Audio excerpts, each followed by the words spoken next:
this tournament has existed, right? And Mm. when it was taking place in December, people cried about it. People cry about when the African Cup of Nations take place. So you're not going to make everyone happy, and for this, I don't care.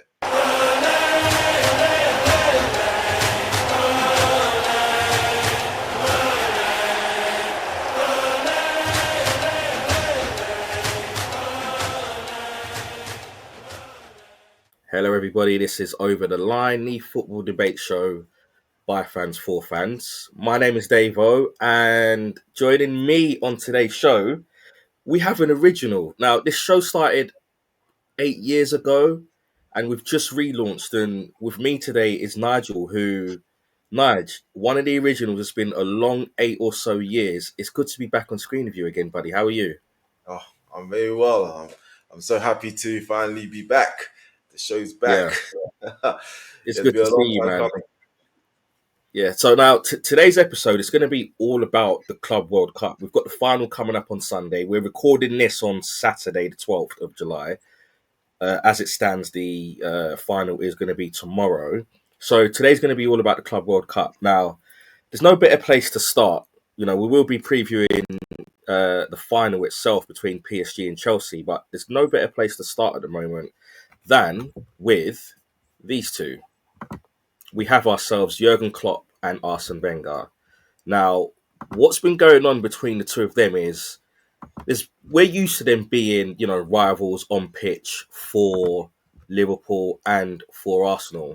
But I just want to give a quick introduction as to what these two guys' current job is. So, Arsene Wenger is currently FIFA's Chief of Global Football Development, while Jurgen Klopp is the head of global soccer for the Red Bull Group. Now, what's been going on between these two is that they have very differing views on the Club World Cup itself. I'll just get their quotes up on screen right now, but I will read in full as to what's been said. So Jurgen Klopp has described the Club World Cup as the worst idea ever implemented in football. He says that people who don't understand football make these decisions. He says that players will pick up injuries, if not now or during the season, then they will do at the World Cup next year. Arsene Wenger chimed in recently, and he has said, everyone is entitled to an opinion, and I don't share the view of Jurgen Klopp at all. I feel a Club World Cup is needed.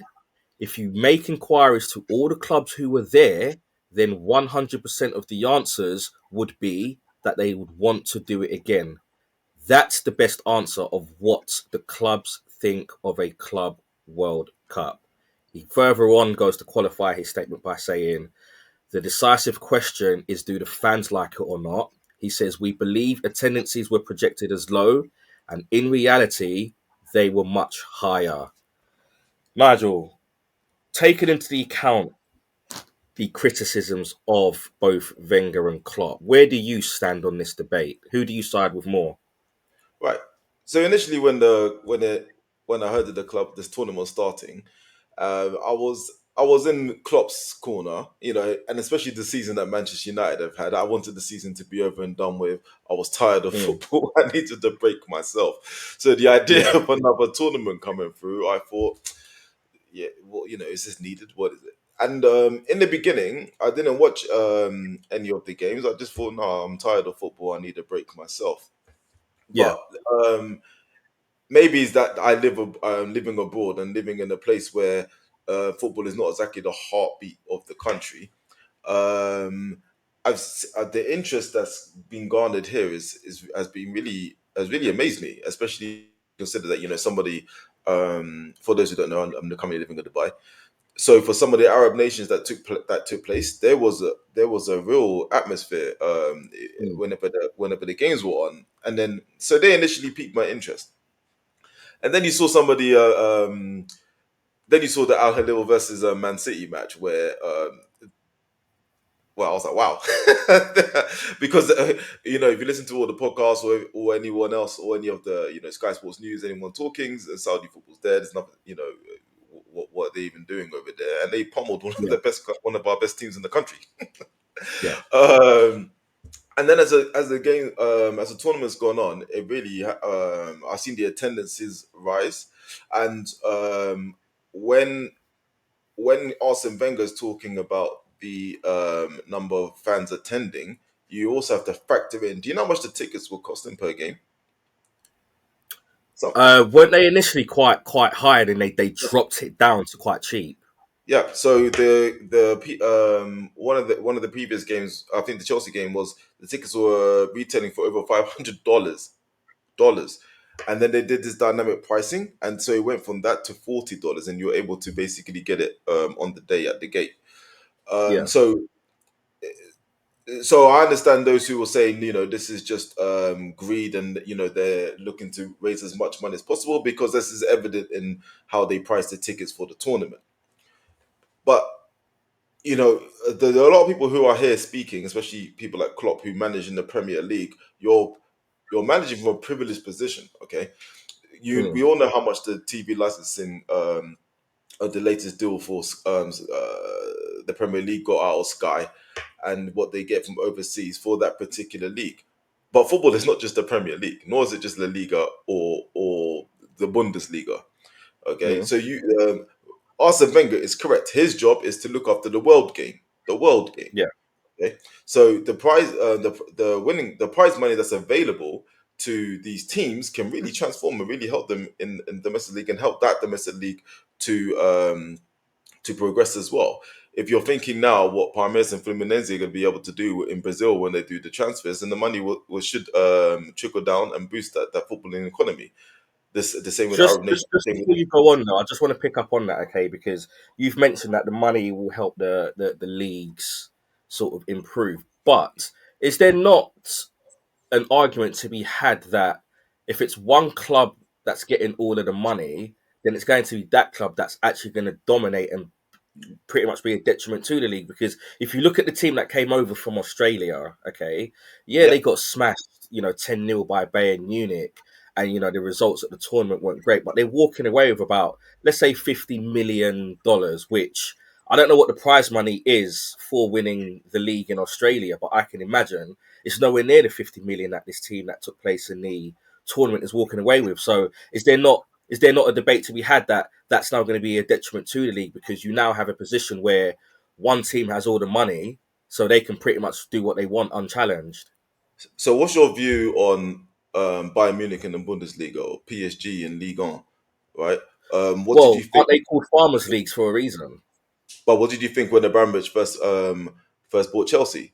Right, he transformed the football in this country, and he bought from other clubs within the league, and the wealth got redistributed. Now, the question is, will the other clubs, when they do receive this money, will they spend it wisely?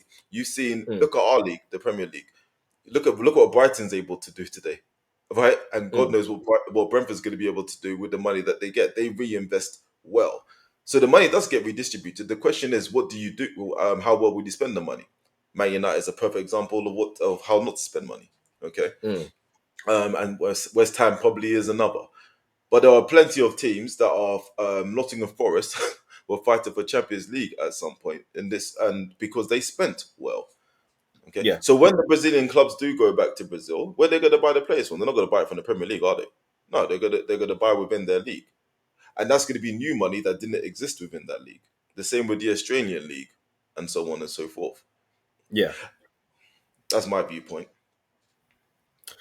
Fair enough. I mean, where I kind of stand on this is, I think Wenger's being, yeah, you're right. He has to protect the world game, working for FIFA. But I think when he says that, if you ask the clubs who have been there 100% would say yes that they want to come back. I'm not sure that's too much to do with the sporting merit of the competition and more to do with the money that's being offered.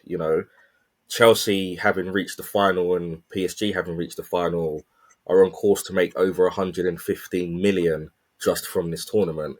So the money on, and teams that went out in the group stages, like I've alluded to, the Australian teams and whatnot, they're walking away with at least 50 million. So I think if the money on offer wasn't as high as it is, I don't think you're getting 100% buy-in. I don't even think you're getting 100% buy-in right now. Ask Bayern Munich what they think of this tournament. They've just lost Musiala for pretty much what the rest of the season in a But World because Cup year. there's people that get injured in preseason. Okay, so there's people that go on their preseason tours and get injured.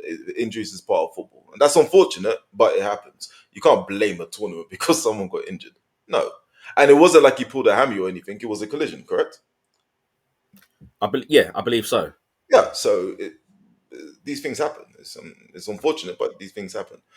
Um, but when when when the Champions League expanded from one of champions to second place to third place to fourth place, now to fifth place, and if you win the Europa League 6 places, what's your Mm. viewpoint on that then? Isn't that detrimental to all the other clubs who don't get into the Champions League, and then they all get the? I mean, you're talking tens of millions still, year after year. Um, no, I don't see a problem with the way the Champions League has expanded. You know, there might be a problem with the name calling it the Champions League because it's not a League of Champions anymore. You know, you Yeah. may need to look at calling it something else.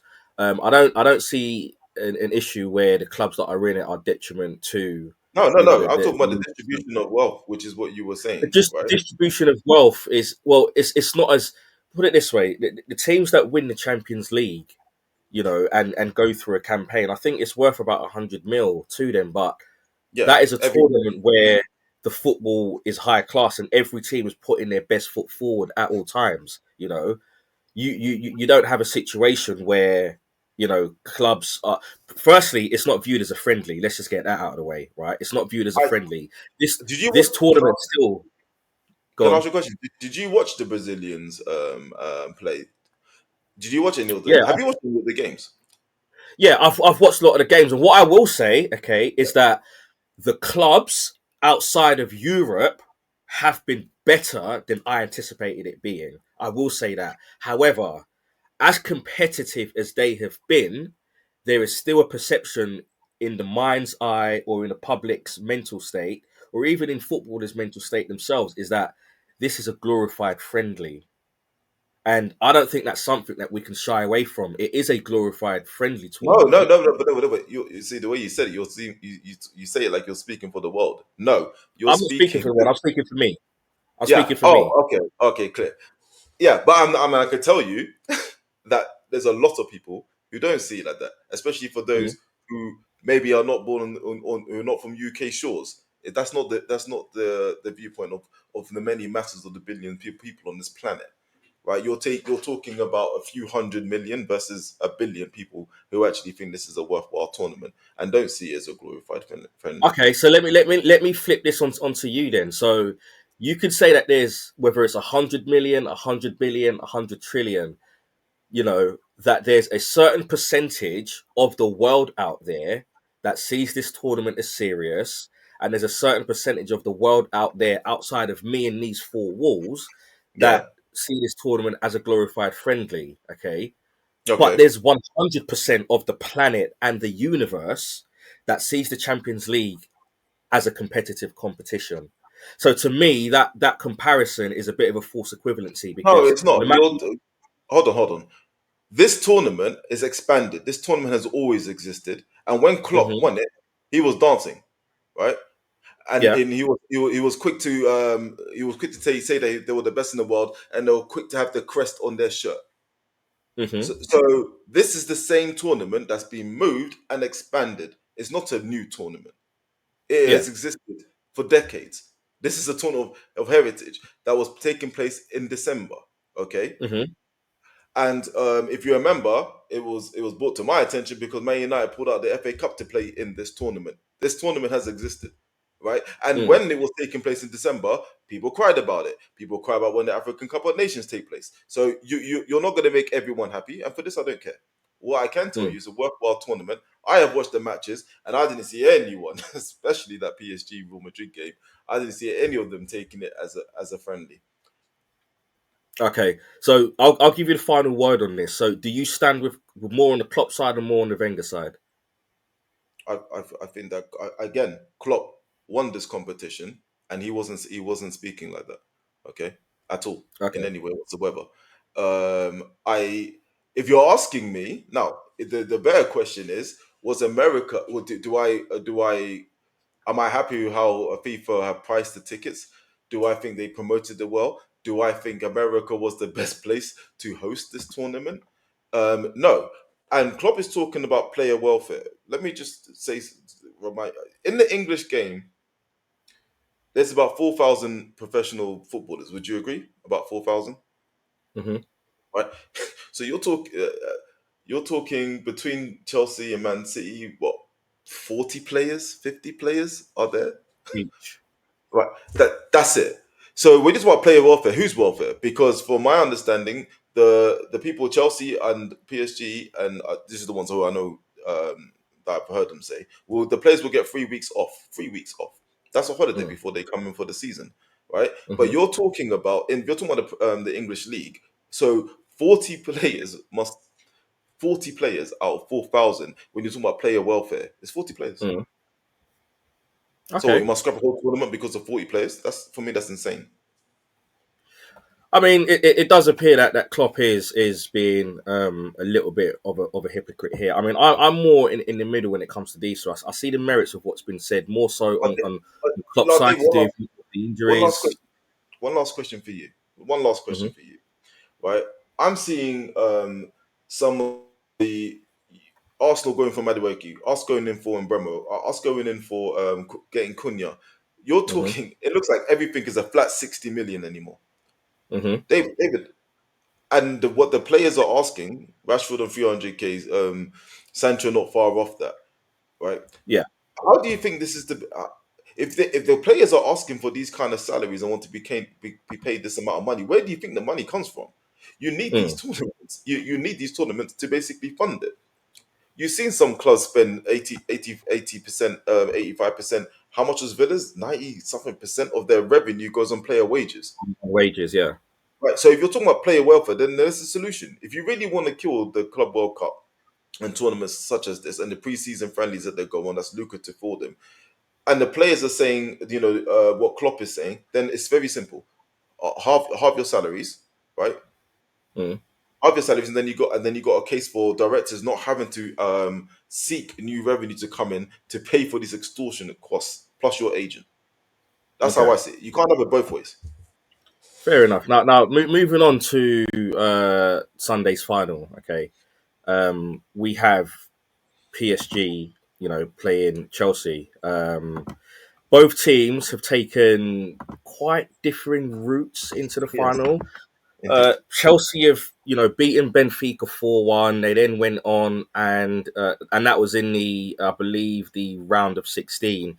Yeah. Whereas PSG beat Inter Miami 4-0. You then had in the quarterfinals Chelsea beating Palmeiras 2-1, PSG beating Bayern Munich 2-0. The Yes. semi-finals saw Chelsea beat Fluminense 2-0 and PSG beat Real Madrid 4-0. Now, at the present time of recording, the current top scorer in the competition, there's a four-way tie between Gonzalo Garcia of Real Madrid, Marcelo Leandro of Al Hilal, Sergio Girassi of Borussia Dortmund, and Angel Di Maria of Benfica, all on 4 goals. Fabian Ruiz of PSG is next on 3 goals, as is Pedro Neto of Chelsea on 3 goals as well. You then have Enzo Fernandez leading the way for the top assister on 3, and Yeah. Hakimi and Kvaratskhelia of PSG both on 2. So, the top goal scorer and top assist scorer is, still, quite a close call and up for grabs. So, Nigel, give me your overall assessment of the tournament so far. Again, I didn't catch the beginning because, like you, my initial perspective, well, this is a waste of time. But Mm, when I started watching the games, I think I started really tuning in from the Al Hilal Man City game and the PSG Bayern Munich game. That's when my mm, interest really got peaked, and I've just seen nothing but high quality, high level football. The conditions, don't get it wrong, the conditions don't help, and these mm, water breaks annoyed me a little bit. But outside of that.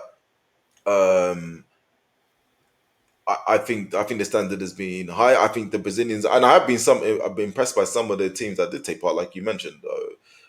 And I have to look in the mirror for that one too. On how I look down on clubs from countries outside of Europe. Um, but no, I've been impressed. I think that Do you know the funny thing is, if any team can beat this PSG, which I think is the best team in the world, Mm. If any team can do it, there's this thing about Chelsea, right? Yeah, yeah, yeah, yeah, yeah, If any team can do it, it's actually Chelsea. yeah. Um, what's your thoughts? I think the tournament has been better than I anticipated it being. I hold my hands up to that. I looked down in this tournament when it started. I was of the impression teams aren't really going to take this too seriously, but the teams that they have been, the European teams, the squads that they've been putting out on the match day has actually been, stronger than I thought it would be. I think this tournament has been entertaining, more so as the knockouts have Yeah, progressed. It's become more and more entertaining.